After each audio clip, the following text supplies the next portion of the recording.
mendengarkan podcast ini. Melanjutkan apa yang saya sampaikan pada minggu lalu dari kalimat terakhir doa Bapa kami, karena Engkau yang mempunyai kuasa, kemuliaan, kerajaan kekal selamanya. Berurusan dengan Tuhan, ya saudaraku, kita diajak untuk ada di area kekekalan. Doa Bapa kami bukan sekedar formula kalimat doa, tetapi formula kehidupan. Dan jelas sekali bahwa di dalam doa Bapa kami, kita ditarik masuk ke dalam area kekekalan. Dan secara tidak langsung Tuhan memberitahu kepada kita bahwa kita adalah makhluk kekal, saudaraku. Saudara, orang yang tidak menyadari dirinya makhluk kekal tidak mungkin tidak ceroboh.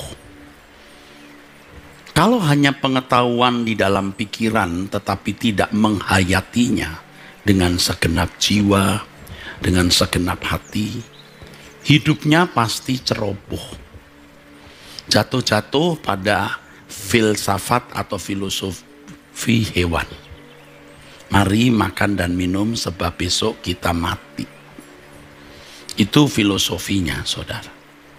Ya, seperti yang dikatakan oleh Rasul Paulus, kalau hanya berdasarkan pertimbangan manusia, aku sudah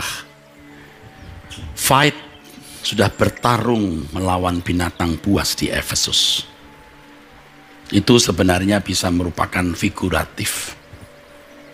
Artinya kalau manusia tidak dibangkitkan, ya, aku bisa berusaha, aku hanya berjuang untuk sesuatu yang fana.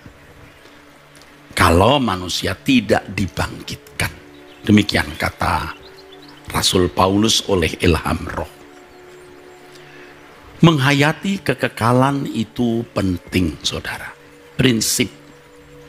Orang yang menghayati kekekalan dengan benar, ya, akan pasti berhati-hati di dalam kehidupan. Pasti mau memeriksa diri, bersedia bertobat dan terus berubah. Karena yang dihadapi adalah kekekalan. Sederhananya begini, saudara. Anak-anak muda yang tidak memperhatikan hari esok atau masa depan, tidak mempersiapkan diri dengan benar hari esoknya. Tidak sungguh-sungguh belajar, tidak mempersiapkan diri menghadapi hari esok. Tidak memetakan hari esoknya. Tidak memetakan hari esoknya, saudaraku sekalian, ya. Tidak memetakan hari esoknya. Kalau orang tua berkata, kamu jadi apa nanti? Anak-anak muda yang tidak mempersiapkan hari esoknya berkata, tidak jadi monyet, tetap jadi manusia. Tetapi manusia macam apa? Jadi tidak bisa dibantah. Orang-orang yang tidak menghayati kekekalan dengan benar, tidak mungkin hidupnya berhati-hati dengan benar, atau tidak mungkin hidupnya berhati-hati dalam standar Allah. Ya, tentu saja dari muda, bahkan dari sekolah minggu kita tahu bahwa ada surga, ada neraka, ya. Neraka itu kekal, surga juga kekal. Tetapi faktanya kita hidup sembarangan, saudaraku. Faktanya kita hidup sembarangan. Tetapi ketika kita bisa menghayati kekekalan, saudaraku, nah kita mulai berhati-hati dalam hidup. Nah, pertanyaannya adalah bagaimana orang bisa menghayati kekekalan? Ya. Ini penting ya saudaraku, karena orang yang tidak menghayati kekekalan itu hidupnya tidak mungkin berkualitas. Kalau orang tidak menghayati kekekalan dengan benar, tidak mungkin hidupnya berkualitas. Berkualitas dalam arti yang benar, ya. Bukan berkualitas dari sudut pandang anak dunia atau cara berpikir dunia. Saudara sekalian, saya ingat sekali di tempat yang sama ini saya mengemukakan bahwa seiring dengan kebenaran yang kita pahami, ya, kita akan melihat dahsyatnya kekekalan, ngerinya, ya, dahsyat ngerinya neraka, penderitaan yang tidak terbayangkan. Tetapi di lain pihak kita melihat indahnya kerajaan surga.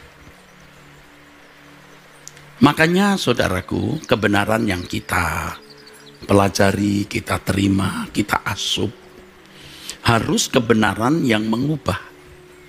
Yang salah satu tandanya orang bisa menghayati kekekalan. Bapak, Ibu, saudaraku sekalian, saya sudah lama berkecimpung di area pelayanan gereja, di kelas atau di tingkat gereja lokal, di tingkat sinode, di tingkat aras gereja, lalu juga di lingkungan sekolah tinggi teologi atau pendidikan keagamaan Kristen. Tidak saya buat-buat, saya sudah melihat orang-orang yang tidak takjub, tidak kagum terhadap indahnya kerajaan surga. Juga rasanya tidak takut melihat kengerian neraka. Ya, itu sangat jelas. Jadi mereka belum sampai menembus batas atau melintasi batas. Ya, kalau menggunakan kalimat yang diajarkan Tuhan Yesus, mereka belum memindahkan hati di kerajaan surga. Ya. Matius pasal 6 ayat 19, 20, 21. Jadi belum sampai. Saudara tahu kan surga itu indah, tetapi saudara tidak takjub dan tidak merindukan pulang. Saudara tahu kan neraka itu jahanam, mengerikan, penderitaan yang tidak terbayangkan. Tetapi apakah saudara serius mau menghindarkan diri dari neraka? Nah, kita melihat orang-orang yang mengenal secara ilmu tentang Tuhan, perilakunya juga tidak santun, saudaraku. Ya, saya maaf mengulang pernyataan seperti ini supaya jemaat jangan sampai tertipu. Sebab selama ini yang dianggap sebagai narasumber kebenaran dan seakan-akan melalui apa yang diajarkan mereka, jemaat akan masuk surga dengan mudah.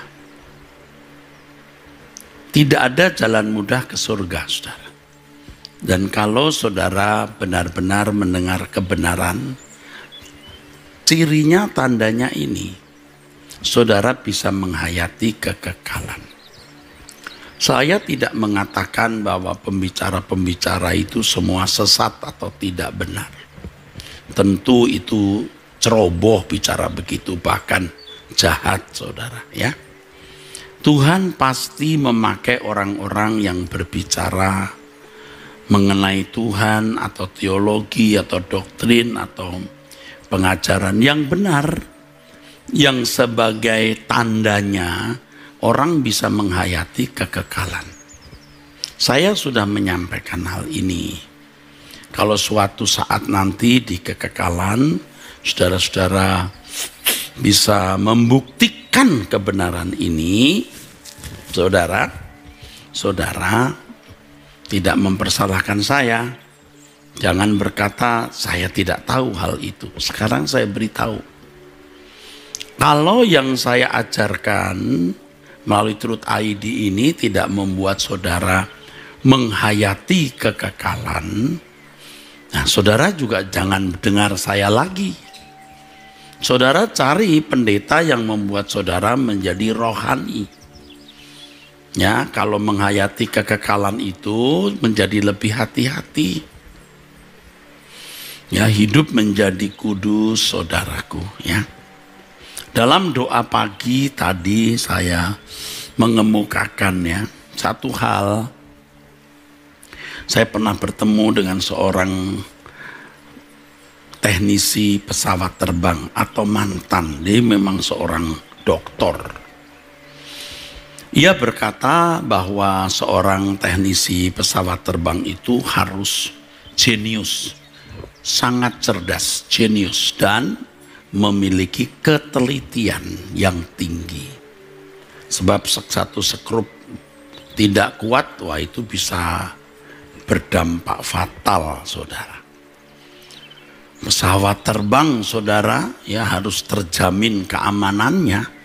Kalau di udara di atas permukaan laut 40.000 kaki, lalu mogok, mau parkir di mana? Kalau mobil mogok di jalan didorong di samping di pinggir jalan. Nah kalau di atas sana ya enggak bisa, jatuh pasti. Nah hidup kita itu lebih dari pesawat mestinya. Karena yang kita hadapi itu kekekalan. Kita harus teliti melihat hidup kita. Dan saya sudah kemukakan tadi pagi jam 5 pagi ya, menjelang jam 6 ya, pagi, waktu Indonesia Barat. Kalau kita serius, kita itu bisa mengurai semua perbuatan, semua keputusan, gerak pikiran, perasaan, ucapan kita itu benar atau tidak. Jadi jangan berpikir ada yang tidak jelas sehingga misteri dan kita berkata Tuhan ampuni dosa-dosaku baik yang kusengaja maupun yang tidak kusengaja. Ya itu kalau masih belum mengerti begitu. Atau yang tidak kusadari mungkin bisa karena belum menyadari. Tetapi Tuhan pada akhirnya akan membuat kita tahu semua yang bisa melukai Tuhan. Dan semua yang bisa membuat hati Tuhan senyum. Apa yang bisa menjadi keharuman di hadapan Tuhan dan yang bukan keharuman. Itu nanti kita tahu. Jadi tidak ada yang misteri. Ya, Tuhan mengatakan kuduslah kamu. Itu berarti mungkin kamu bisa bertindak selalu sesuai dengan pikiran dan perasaan Allah. Nah, orang yang menghayati kekekalan itu pasti akan berhati-hati hidup. Sebab yang dihadapi itu kekekalan. Ya, masuk penjara 15 tahun saja orang sudah sangat susah. 20 tahun, wah, lebih susah. Seumur hidup, aduh langit hidupnya ambruk. Seumur hidup itu waktunya ya mungkin tinggal 30 atau 40 tahun ya. Bisa. Nah kalau terpisah dari hadirat Allah itu kekal. Makanya Tuhan berkata apa gunanya orang beroleh segenap dunia kalau jiwanya binasa. Nah kebenaran yang murni itu membuat kita menghayati kekekalan. Jadi sekarang saudara persilahkan. Saya persilahkan berdoa. Bertanya kepada Tuhan gereja mana yang mengajarkan kebenaran. Pendeta mana yang mengajarkan kebenaran. Ya salah satu dampaknya ini, buahnya ini. Seperti Yesus. Ya. Makanya perilaku kita itu sebenarnya mencerminkan teologi kita. Kalau orang mengklaim teologianya benar, tapi dari penampilan, perkataan, dan sikapnya tidak menunjukkan keagungan, nah itu sudah pasti apa yang diajarkan salah. Nah, saudara bisa menimbang apakah yang saya kemukakan ini benar atau tidak. Saudara, dibutuhkan ketekunan. Ya, dibutuhkan ketekunan untuk menemukan kebenaran.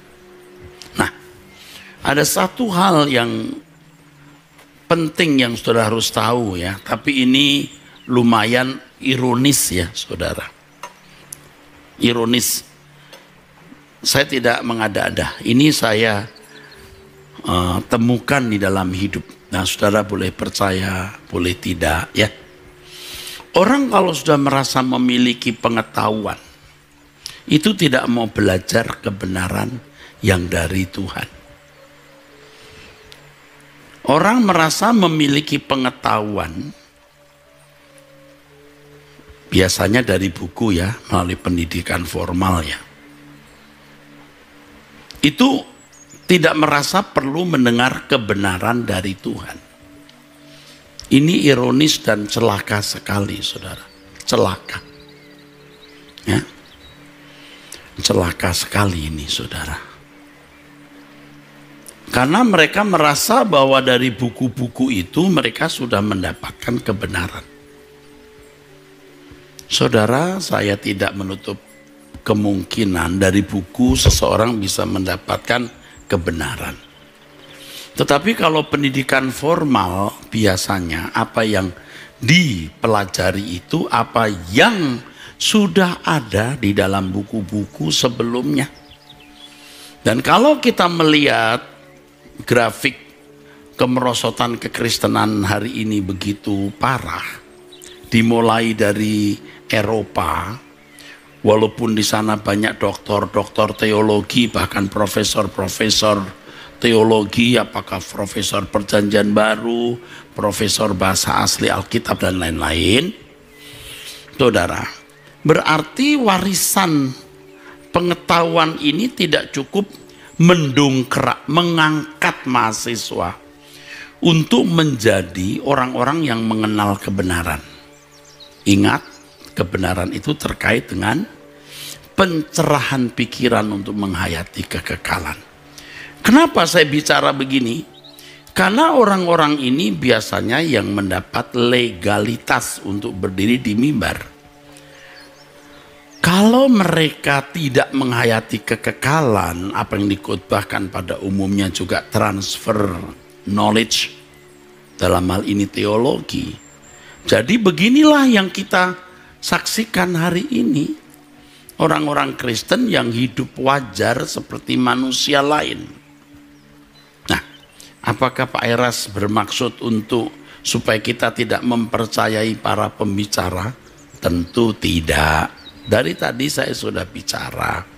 Ada orang-orang yang memiliki kebenaran dari Tuhan. Selain juga memiliki pengetahuan tentang Tuhan dari pendidikan formalnya. Dan pendidikan formal ini biasanya di perguruan tinggi keagamaan seperti STT atau seminari, saudara-saudara ya. Tadi juga saya katakan bahwa ada buku-buku yang ditulis oleh Ilham Roh. Ketika orang membaca buku itu, ia mendapatkan pencerahan sehingga ia bisa menghayati kekekalan. Tetapi fakta yang saudara bisa lihat, ini memang belum ada survei secara sahih atau valid. Tetapi dari pemantauan saya, di mana saya dari kecil Kristen, saya di lingkungan pelayanan gereja lokal, di kelas sinode, di tingkat aras gereja, juga di lingkungan sekolah tinggi teologi, benar-benar saudaraku menyedihkan, ironis sekali. Jadi kepada Bapak Ibu, saudara-saudara sekalian, saya kira harus mencari Tuhan.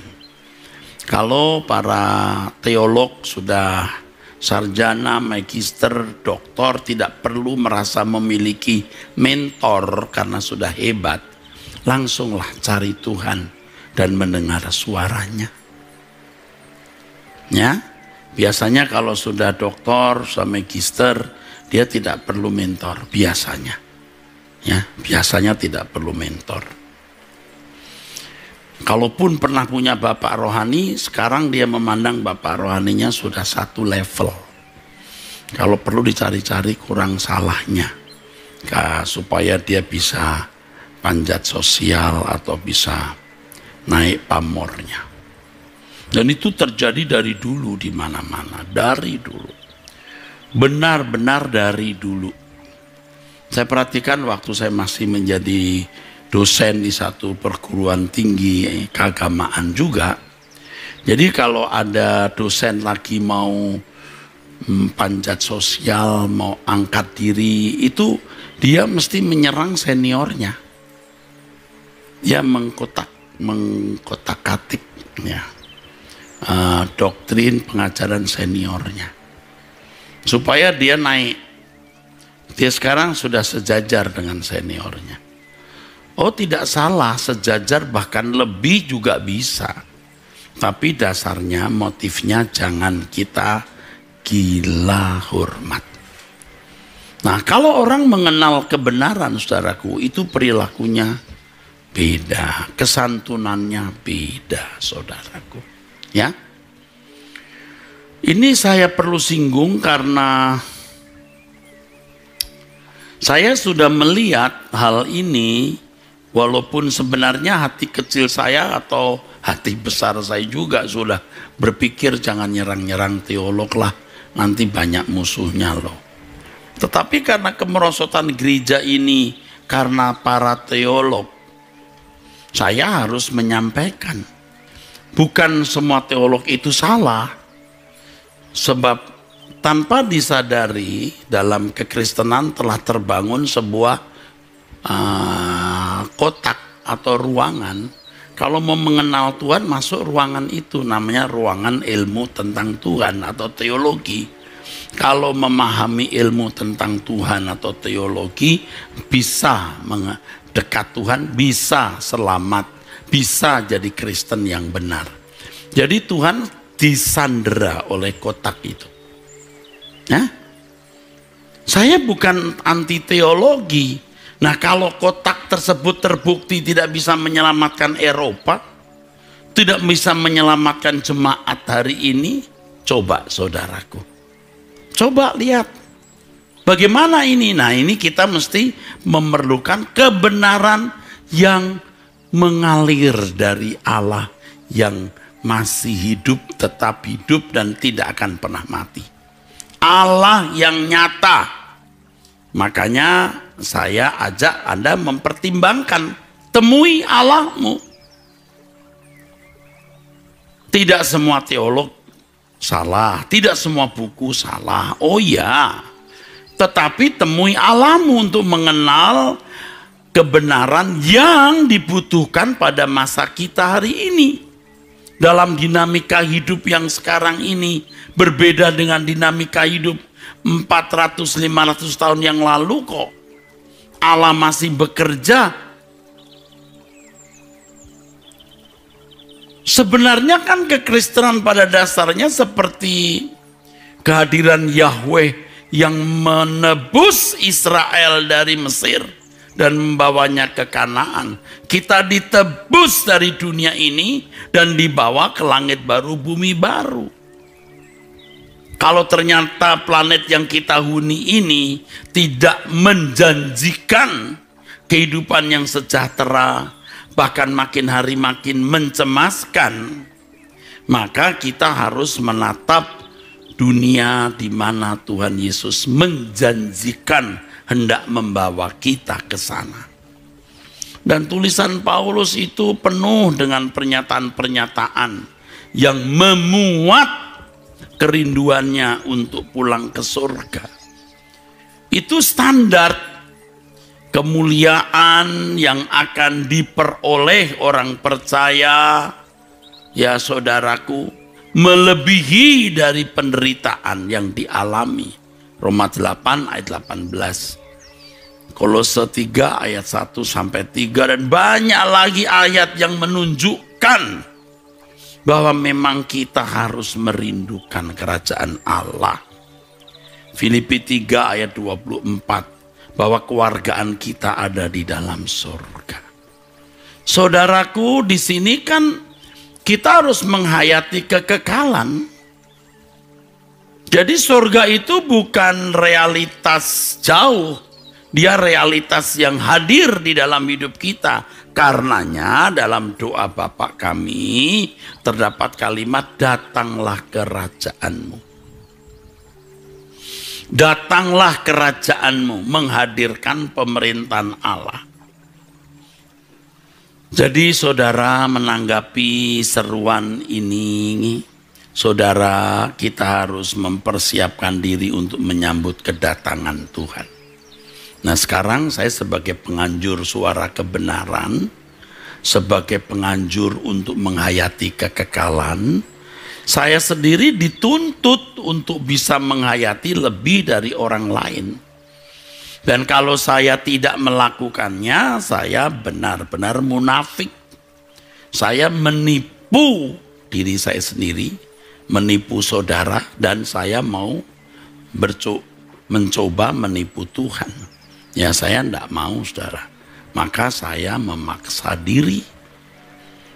Setelah saya belajar kebenaran firman Tuhan, saya mulai bisa menghayati, saya paksa diri saya untuk saya pindahkan ke langit baru, bumi baru, atau dunia yang akan datang. Saya tahu bahwa memang akhirnya orang menganggap ini terlalu ekstrim, mengada-ada, atau macam-macam ya. Tetapi saya tetap menawarkan ini kepada semua pecinta suara kebenaran. Langsungkan kepada kesempurnaan, jangan setengah-setengah, ayo kita pulang. Dunia bukan rumah kita, saudaraku. Ayo kita pulang ya. Saya percaya Bapak Ibu, saudara-saudara sekalian ya, yang mengikuti suara kebenaran tahun-tahun yang panjang sudah bisa mengikuti irama kebenaran ini ya, dan pasti sudah ada yang dientaskan ya, dari cara berpikir yang orientasi dunia sekarang kemudian orientasi berpikir saudara kepada kekekalan. Ya, saudaraku. Jadi belajar terus kebenaran. Kebenaran di Truth ID ini ya. Supaya saudara-saudara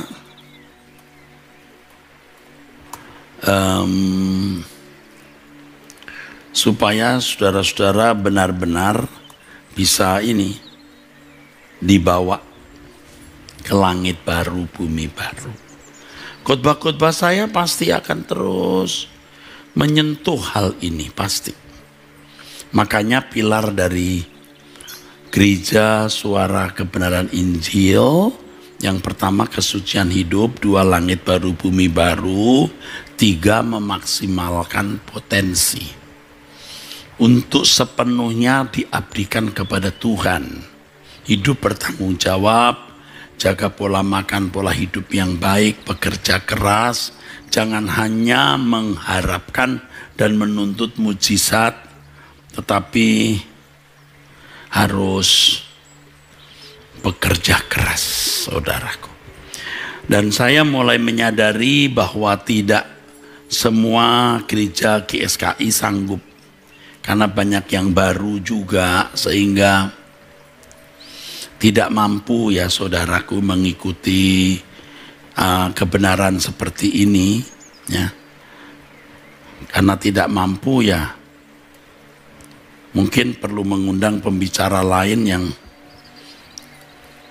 tidak selalu bicara mati-mati melulu, supaya jemaat jangan terlalu dibawa kepada hal yang terlalu ekstrim. Tetapi kalau saudara adalah pejabat Gereja Suara Kebenaran Injil, mestinya tetap ada di dalam 3 pilar ini. Ya. Pendeta dari luar boleh diundang, bisa, bukan tidak boleh. Tetapi yang memiliki platform landasan berpikir yang 3 tadi itu boleh. Jangan karena kita tidak sanggup ya. Jadi kalau ada gereja GSKI mengundang gereja lain, kita juga tidak boleh terlalu menghakimi. Itu kok dia yang mengundang gereja pendeta lain sudah tidak seperti Pak Eras. Belum tentu juga. Ya, belum tentu artinya bisa ya sama dengan ajaran saya, juga bisa tidak. Nah, saudara yang harus menimbang, ya, saudaraku sekalian, kalau kita benar-benar bisa menghayati kekekalan, hidup kita pasti berkualitas. Dan Tuhan Allah Bapa di surga memperhatikan orang-orang yang sudah memindahkan hati ini. Dan secara, ya, saya dramatisasikan ya, di hadapan Allah itu ada hati-hati yang sudah dipindahkan. Ya, hati-hati yang sudah dipindahkan di kerajaan surga. Ya, orang-orang yang hatinya sudah dipindahkan, Allah yang tahu. Makanya kita harus periksa diri, kita ini sudah memindahkan hati belum? Saya mengerti bahwa hidup ini banyak persoalan. Saudara, banyak persoalan. Saya juga banyak persoalan. Tetapi persoalan-persoalan itu tidak boleh menghambat, mengurangi laju pertumbuhan iman kita untuk memindahkan hati kita di kerajaan surga. Nah, orang-orang muda jangan berpikir karena masih muda, masih jauh dari kematian, Anda tidak memikirkan kekekalan. Itu kesalahan. Kalau saudara berlama-lama tidak tidak hidup di dalam kebenaran ini, wah, saudara tidak sanggup nanti. Hari ini juga banyak orang yang sudah tidak sanggup memikirkan kekekalan.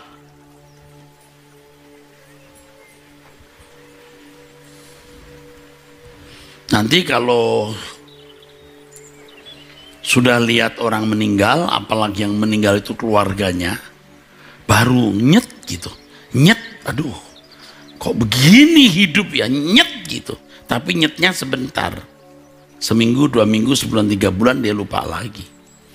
Atau saudara terkapar karena penyakit yang sulit disembuhkan, ya, tidak usah nunggu kanker stadium akhir atau penyakit lupus. COVID-19 saja juga sekarang sudah bisa cukup membuat orang mudah meninggal dunia. Kalau sudah paru-parunya putih sebagian, mulai menggigil, badan remek, baru kekekalan itu dahsyatnya. Itu yang masih bisa memikirkan kekekalan. Yang tidak bisa. Kehidupan kita menjadi petualangan yang hebat seperti yang saya kemukakan minggu lalu. Seandainya ya, tidak ada Erastus, tidak ada yang bisa mensomasi Tuhan atau menuntut. Kenapa tidak ada Erastus? Tidak ada kisah tentang Erastus. Tidak apa-apa. Nggak ada yang dirugikan, nggak ada yang diuntungkan. Apalagi Tuhan tidak membutuhkan apa-apa dan siapa-siapa. Tetapi kalau Tuhan menghadirkan seorang Erastus, menghadirkan seorang Agustinus, menghadirkan seorang Rico, Allah mempunyai rencana di situ. Allah tidak menghendaki orang ini masuk neraka. Ya. Erastus, Agustinus, Rico. Oh, kalau Erastus sama Rico itu ditentukan masuk surga, kalau Agustinus tidak. Tidak mungkin begitu, saudaraku. Jadi kalau kita dibuat eksis dan kita ini makhluk kekal, Allah mengendaki di mana kita ada, Dia ada. Tuhan mengendaki begitu. Tuhan Yesus yang berkata, di mana aku ada, kamu ada. Saudara, kalau kita hari ini melihat alam semesta yang menakjubkan ini kan sebenarnya hanya merupakan satu model dari kekekalan yang sempurna. Bumi yang sudah terhukum masih memancarkan kemuliaan penciptanya. Apalagi nanti kerajaan surga yang tidak terhukum, tidak terkutuk, betapa indahnya. Jadi sedikit lagi saudara ya, sedikit lagi ya. Kalau kita capek, kita lelah, kita putus asa, kita desperate, kita mengatakan sebentar lagi, sedikit lagi. Orang yang sungguh-sungguh menghayati kekekalan itu akan berusaha untuk bisa membawa sesuatu waktu pulang. Dan sesuatu itu adalah pengabdian kepada Tuhan. Kesucian sudah pasti. Lalu apa yang kita lakukan selama kita hidup di dunia? Apa yang kita perbuat supaya pada waktu kita menutup mata, kita datang kepada Tuhan tidak dengan tangan kosong, tangan yang berisi pengabdian. Sebab orang yang mengabdi kepada Tuhan sejak di bumi ini akan mengabdi selamanya. Orang yang tidak mengabdi kepada Tuhan di bumi ini tidak akan pernah mengabdi selamanya. Tidak mungkin orang yang tidak mengabdi di sini lalu mendadak sontak nanti mengabdi di sana. Tuhan tidak murahan. Orang yang hidupnya tidak bersih waktu di dunia lalu mendadak bisa masuk surga dan layak, tidak mungkin. Tidak mungkin, saudaraku. Nah, ini yang saudara-saudara sekalian harus perhatikan, dan kita harus gentar, harus takut. Dan tahukah saudara bahwa ya, kita tidak tahu kapan kita meninggal. Aduh, makanya saudara, setiap kali ada salah sekecil apapun salah itu, tidak ada yang misteri kan, jelas ya. Kita harus membereskannya. Apa yang saya kemukakan ini bukan karena saya membaca buku nih soal tidak ada sesuatu yang misteri. Saya menghayati setiap hari atau hampir selalu ya, berkata, Tuhan, bagaimana aku berkenan lebih dari segalanya. Tak lagi ku minta apapun selain berkenan. Ya saudaraku, semunafik-munafiknya orang kalau tiap hari nyanyi begitu, apa nggak dikejar dia? Lama-lama juga diburu dia. Semunafik-munafiknya orang tiap hari nyanyi, tiap hari. Lebih dari segalanya. Semunafik-munafiknya orang. Tak lagi ku minta apapun kepadamu Bapa di surga, hanya Engkau, dan seterusnya. Hanya satu yang ku minta berkenan, dan seterusnya. Tiap hari.